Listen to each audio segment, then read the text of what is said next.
Hello my dear friends, एक बार फिर से स्वागत है आपका अपने ही यूट्यूब चैनल में। आज के इस वीडियो में हम बात करने वाले हैं साइनस के बारे में, यानी हम बात करने वाले हैं साइनसाइटिस के बारे में, जिसको हम कभी कभी कुछ लोग इसको राइनोसाइनसाइटिस भी कहते हैं। राइनोसाइनसाइटिस, देखिए इसका मतलब क्या है। साइनसाइटिस मतलब क्या होता है कि साइनस में इन्फ्लेमेशन हो जाना, इन्फ्लेमेशन हो जाता है जिसकी वजह से म्यूकस बनने लगता है।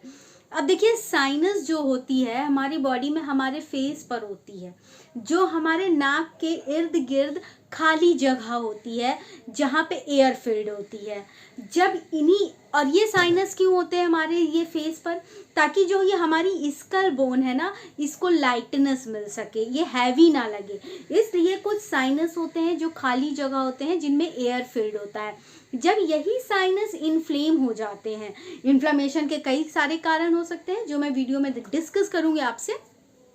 जब इन्हीं में इन्फ्लेमेशन हो जाता है, किसी प्रकार का इन्फेक्शन हो जाता है, तो एयर की जगह म्यूकस आ जाता है। और जब म्यूकस आ जाता है जो सफ़ेद कलर का होता है, जब ये आ जाता है तो सर्दी जैसे लक्षण होने लगते हैं। तो इसको हम, इस स्थिति को हम साइनसाइटिस कहते हैं, यानी साइनस में इन्फ्लेमेशन, इन्फेक्शन। अब देखिए मैं आपको बताऊं कि साइनस कहाँ कहाँ है। सबसे पहले तो आप ये जानना चाहेंगे, तो देखिए साइनस कहाँ कहाँ है, वो खाली जगह। सबसे पहले ये फ्रंटल साइनस होता है, फिर इसके ठीक यहाँ पे आप आ जाएंगे, ये स्फेनॉइड साइनस होता है, जो आपको फिगर में भी दिख रहा होगा, ये स्फेनॉइड साइनस होता है। फिर ये इथमॉइड साइनस होता है, फिर उसके बाद मैक्सिलरी साइनस होता है, खाली जगह जो होती है जहाँ पे एयर फिल होती है। ठीक है, तो ये 4 साइनस होती हैं, इन्हीं में इन्फ्लेमेशन होता है। अब देखिए, पहले मैंने आपको पहले ही बता दिया कि ये सब चारों जो जगह होती है ना, जो ये साइनस होते हैं, इसमें हवा भरी हुई होती है। और कोई भी तरह का बैक्टीरियल इन्फेक्शन या फंगल इन्फेक्शन इस एयर को रिप्लेस करके म्यूकस की जगह म्यूकस आ जाता है। और जब म्यूकस आ जाता है तो इस स्थिति को हम साइनसाइटिस या राइनोसाइनसाइटिस भी कहते हैं। तो मतलब क्या हुआ, साइनस में म्यूकस का फॉर्मेशन होता है। अब जब म्यूकस देख रहे हैं आप, ये सब नाक के आसपास है, म्यूकस का फॉर्मेशन हो जाता है, तो ये म्यूकस जो है कहाँ पहुँचती है, नाक में पहुँचती है, और ये ड्रेन होकर के थ्रोट में भी आने लगती है, गले में भी पहुँच जाता है। तो ये चीज़ें होती हैं साइनस में। साइनस यूजुअली क्या होता है, जब ये ड्रेन होकर के नोज में आता है तो नोज के रास्ते ये बाहर निकलने लगता है, वाइप आउट हो जाता है। तो कुछ दिनों में साइनस अपने आप ठीक हो जाता है।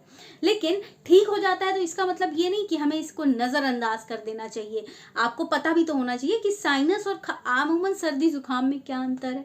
तो इसी के बारे में चर्चा करेंगे। वीडियो में आप अंत तक बने रहिएगा, बहुत सारी बातें आपको पता चलेंगी।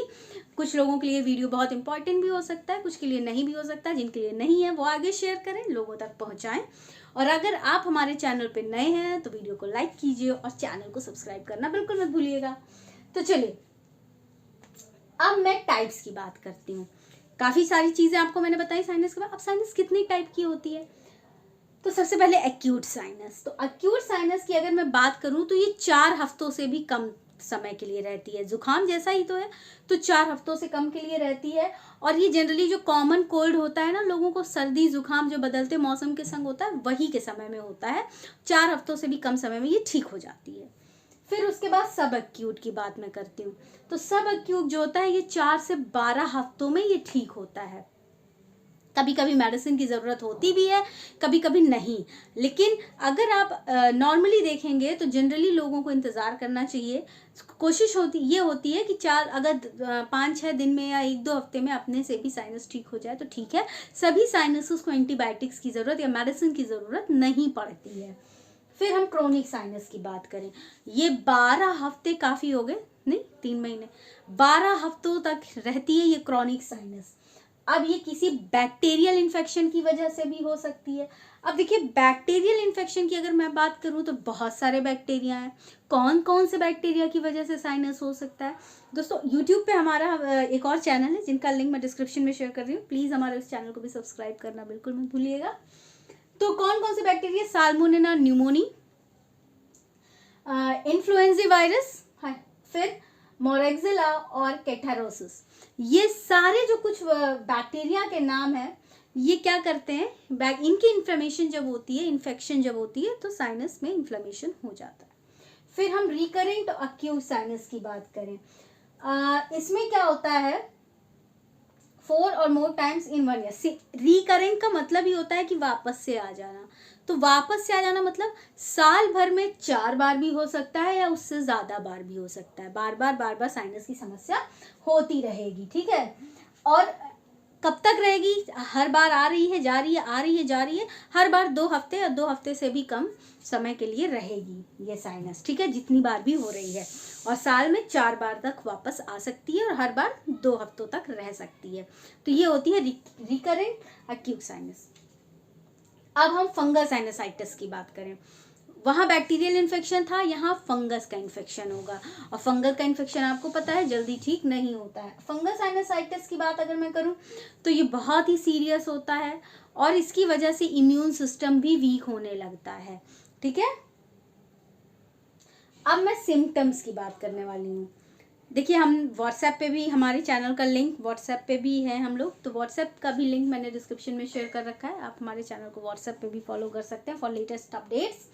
तो सिम्टम्स की बात करूं तो सिम्टम्स क्या, पोस्ट नेसल ड्रिप, सबसे बड़ी बात, पोस्ट नेसल ड्रिप क्या होता है, नेसल के बाद ड्रिप डाउन होना, पोस्ट बाद में, नेसल के बाद, तो नेसल के बाद क्या आ रहा है, थ्रोट आ रहा है, गला, तो यानी कि जो म्यूकस होता है ना, वो नाक से पहले तो साइनस में भरा, साइनस से नोज में आया, नोज के बाद से वो ड्रिप डाउन होकर के नीचे थ्रोट में भी जाने लगता है, तो इसका ये पहला सबसे इम्पॉर्टेंट लक्षण है, ठीक। फिर दूसरा इम्पॉर्टेंट लक्षण क्या है कि नाक भी बहेगी और साथ ही साथ म्यूकस का सिक्रीशन होगा, जो येलो कलर का भी हो सकता है और हल्के येलोइश ग्रीन कलर का भी म्यूकस आ सकता है।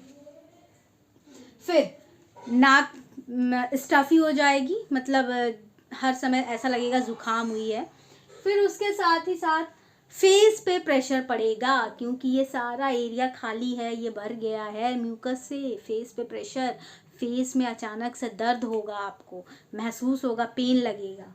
फिर उसके बाद दांतों में भी दर्द होगा, फिर कान में भी दर्द होगा, जो नॉर्मल सर्दी जुकाम में भी होता है। सांस में भी बदबू आ सकती है, बैड ब्रीथ जिसको कहते हैं, इसको हम हैलिटोसिस भी कहते हैं।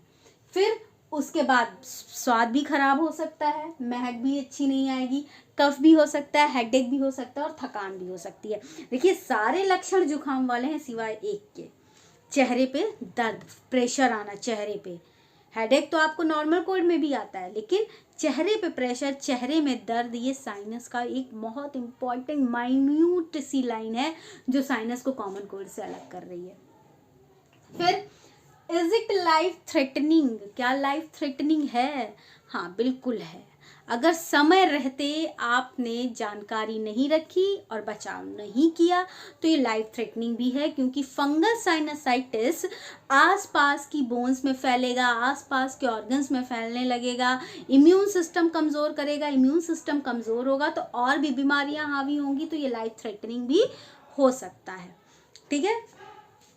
फिर आइए डायग्नोसिस की मैं बात करूं तो जो इसका डायग्नोसिस है उसके लिए जो कुछ टेस्ट हैं, कुछ चीज़ें हैं, क्या कैसे डायग्नोस कर सकते हैं, एंडोस्कोपी कर सकते हैं। एंडोस्कोपी से ये देखा जा सकता है कि एग्जैक्टली नॉस्ट्रिल के अंदर हो क्या रहा है। फिर कोई बैक्टीरियल ग्रोथ है, कोई वायरल ग्रोथ है, तो ये चेक करने के लिए।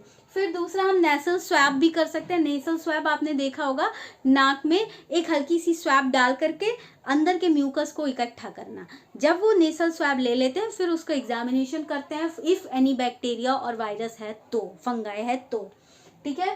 फिर सीटी स्कैन भी कर सकते हैं, कोई पॉलिप्स का ग्रोथ हो रहा है, एक्स्ट्रा ग्रोथ दिख रही है तब। फिर उसके साथ ही साथ एलर्जी टेस्ट कर सकते हैं, कोई एलर्जेंस है जिसकी वजह से हो रहा है। साथ ही साथ बायोप्सी, बहुत रेयर केस में, बायोप्सी में क्या होता है, टिश्यू अंदर से किसी भी ऑर्गन में अगर बायोप्सी होती है तो उस पर्टिकुलर टिश्यू का 2 सेंटीमीटर 1-2 सेंटीमीटर टिश्यू काट करके निकाल लेते हैं और फिर उसको बायोप्सी के ज़रिए देखा जाता है। फिर अब उसके बाद मैं ट्रीटमेंट की बात करने वाली हूँ। दोस्तों, वीडियो अगर अच्छा लग रहा हो तो लाइक ज़रूर कीजिएगा। तो अब मैं ट्रीटमेंट की अगर बात करूँ, देखिए क्या होता है, उससे पहले मैं आपको कुछ और जानकारियाँ देती हूँ कि कभी कभी क्या होता है इसमें, इसके जो कॉन्सिक्वेंसेस और भी क्या हो सकते हैं कि ये जो नेसल सेप्टम होता है, ये कभी कभी क्या करता है, ये नेसल सेप्टम जो है टेढ़ा हो जाता है। ये नेसल सेप्टम होता है जो नाक को 2 हिस्सों में डिवाइड करता है। ये जब टेढ़ा हो जाता है हल्का सा, तो क्या होता है कि एक एरिया को कम जगह मिल जाती है। नेसल जो एरिया होता है वो पैसेज पतला हो गया एक तरफ का, और एक तरफ का तो ब्रॉड है ही। तो अगर ये हमें किसी पेशेंट को साइनसाइटिस हुआ है और उनका नेसल सेप्टम भी टेढ़ा है, तो क्या होगा कि ये एरिया ऑलरेडी ब्लॉक हो सकता है। ठीक है, ये एरिया नोज पूरी तरह से ब्लॉकेज भी कॉज कर सकती है। अब दूसरी चीज़ क्या हो सकता है, देखिए पेशेंट को या जिनको भी साइनस की इश्यूज है, उनको मोस्टली क्या कोशिश करनी है कि वो स्मोकिंग से दूर रहें, क्योंकि स्मोकिंग जो है ये इम्यून सिस्टम को कमज़ोर करता है, बीमारियों को न्योता देता है। तो स्मोकिंग, अल्कोहल, ये सारी चीज़ों से डिस्टेंस बना के रखना होता है। फिर हम आगे ट्रीटमेंट की बात करते हैं। तो ट्रीटमेंट की अगर मैं बात करूं तो सबसे पहला जो ट्रीटमेंट है डीकॉन्जेस्टेंट, क्योंकि कंजेशन हो जाता है, नाक बंद हो गई, सब कुछ प्रॉब्लम हो रहा है, तो डीकॉन्जेस्टेंट चलता है। फिर ओटीसी जो नॉर्मल सर्दी जुकाम में मेडिसिन चलती हैं वो। फिर कुछ उसके बाद एलर्जी मेडिसिन, अगर किसी तरह से एलर्जी है किसी चीज़ से तो एंटी एलर्जिक मेडिसिन चलेंगी। फिर साथ ही साथ नेसल सलाइन रिंस की नाक में सलाइन डाल के उसको वॉश आउट करने की भी प्रोसेस कर सकते हैं, और हो सके तो फ्लूइड को ज़्यादा से ज़्यादा, पानी ज़्यादा से ज़्यादा पीने की कोशिश करें ताकि पैसेज क्लियर होता रहे। अब 10 दिन के बाद अगर इतनी चीज़ों से सही नहीं हो रहा है तो 10 दिन के बाद क्या करना है, एंटीबायोटिक शुरू कर देनी है। अब एंटीबायोटिक्स शुरू करना है मतलब ओरली भी ले सकते हैं या टॉपिकली डीकॉन्जेस्टेंट भी ले सकते हैं। ओरल और टॉपिकल मतलब आप मुंह से भी खा सकते हैं या फिर डीकॉन्जेशन को अप्लाई कर सकते हैं, टॉपिकल इनहेल वगैरह। फिर उसके बाद आइए, जो अगर डॉक्टर ने कोई स्प्रे वगैरह इंट्रानेसल स्प्रे प्रिस्क्राइब किया है तो वो लेना होता है। अच्छा, अब क्रोनिक साइनसाइटिस की अगर मैं बात करूं तो इंट्रास्टेरॉयड नेसल स्प्रेज जो आते हैं, ठीक है, इंट्रानेसल स्टेरॉयड स्प्रे लगा सकते हैं क्रोनिक के केस में। टॉपिकल एंटीहिस्टामिन्स लगा सकते हैं, इन्फ्लेमेशन हुआ है तो एंटीहिस्टामिनिक से ही ठीक होगा। फिर उसके बाद स्प्रेज लगा सकते हैं, पिल्स खा सकते हैं, और फिर ल्यूकोट्राइन एंटागोनिस्ट यानी कि मॉन्टिलोक्लास्ट ड्रग है, मॉन्टिलोक्लास्ट इसमें ड्रग आती है जिसका क्लास है ल्यूकोट्राइन एंटागोनिस्ट, ये ली जा सकती है। फिर हम कुछ एंटीबायोटिक्स भी लेते हैं, साइनसाइटिस में पेशेंट को एंटीबायोटिक्स भी कुछ रेफर की जाती हैं, जैसे कि ऑगमेंटिन यानी कि अमोक्सिसिलिन और क्लैवलिनेट, और साथ ही साथ डॉक्सी, लीवोफ्लॉक्सासिन, डॉक्सीसाइक्लिन, लीवोफ्लॉक्सासिन, सिफिक्सिन, सेफ्पोडॉक्सिन और क्लिंडामाइसिन। ये सारी कुछ एंटीबायोटिक्स हैं, जनरल एंटीबायोटिक्स हैं जो साइनस के पेशेंट को प्रिस्क्राइब की जाती हैं। अब मैं एंटीबायोटिक्स की अगर बात करूं तो क्या हर बार साइनस के केस में एंटीबायोटिक्स लेना है? नहीं, हर बार साइनस के केस में एंटीबायोटिक्स नहीं लेना है। एटलीस्ट पेशेंट को 10 दिन तक तो देखना ही चाहिए कि अगर जुकाम जैसे लक्षण हैं, नो डाउट भारी लग रहा होगा, सब कुछ है, फेशियल प्रेशर आ रहा होगा, लेकिन स्टिल पेशेंट को 10 दिन तक ये कोशिश करनी चाहिए कि मेडिसिन ना लें। जो होम रेमेडीज़ है लाइक भाप लेना और बाकी सारी चीज़ें जो मैंने आपको बताई, वो सारी चीज़ें, तो अगर नॉर्मल रेमेडीज़, होम रेमेडीज़ से अगर ये ठीक हो सकता है, जैसे नेसल रिंस कर लिया, सर भाप ले लिया, और स्मोकिंग क्विट करने की कोशिश करना, ये सारी चीज़ें, एलर्जीज़ हैं तो उससे दूर रहना, तो 10 दिन तक पेशेंट को ये कोशिश करनी चाहिए। और उसके बाद अगर लगता है तो मेडिसिन लेनी ठीक होंगी। ठीक है, हर बार हर तरह का जो ये जितने भी साइनस हैं वो उनको मेडिसिन की ज़रूरत नहीं पड़ती है। तो ये मेरा पूरा आज का वीडियो था साइनसाइटिस के ऊपर। बहुत मामूली सी छोटी सी चीज़ थी, लेकिन जानकारी होनी ज़रूरी होती है तो मैंने बता दी। उम्मीद करती हूँ वीडियो आपको अच्छा लगा होगा। अच्छा लगा तो लाइक कीजिए, चैनल पर नए हैं तो सब्सक्राइब करना बिल्कुल मत भूलिएगा। अब मैं सुमन जायसवाल आपसे विदा चाहती हूँ। अगले वीडियो में मिलेंगे, नई समस्या को आपके सामने रखेंगे और उनका हल भी बताएंगे। तब तक के लिए धन्यवाद।